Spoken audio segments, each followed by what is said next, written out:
You've probably had a moment when you heard that so-called inner voice, yet you couldn't tell whether it was your intuition speaking or simply your fear talking to you. Many people say, listen to your inner voice, but far fewer add that not every inner voice is wise. More precisely, it's not always the voice worth listening to that's speaking.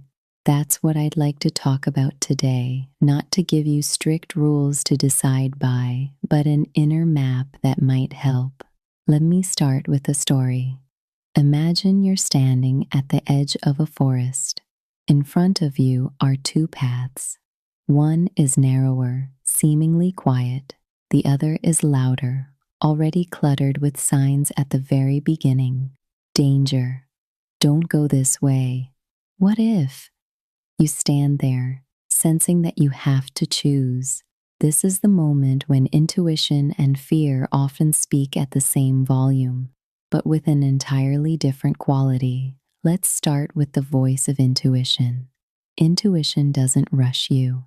It doesn't threaten you. Often it doesn't even communicate in clear sentences. Instead, you notice a feeling, an inner yes that isn't euphoric, just clear. Intuition doesn't justify itself. It doesn't list arguments. It doesn't try to convince you. It's like the moment when your body relaxes just a little. The decision may still be difficult. You might still fear the consequences, but inside, there's no sense of urgency. Intuition often says, this is it, and then there is silence. Now let's look at the voice of fear. Fear rushes, repeats itself, and is often louder. One thing you'll notice is that it almost always speaks in the future tense.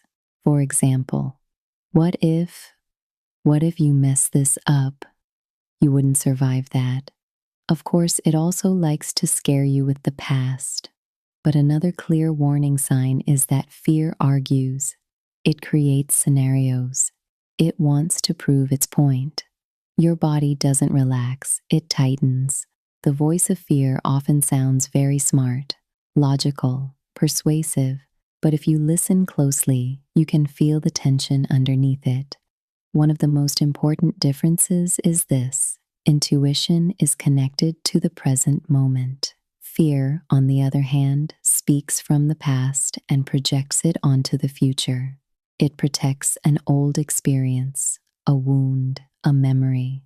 It's not malicious. It just wants to survive. That's why it's important to say this out loud. The voice of fear is not an enemy, but it's not a good guide either. Notice that intuition doesn't want to make an emotion disappear. Fear, however, says things like, just don't feel this.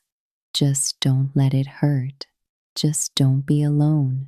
Sometimes intuition leads you straight into the very situation you're afraid of, not to hurt you, but because it knows the truth is there. This is where many people get confused.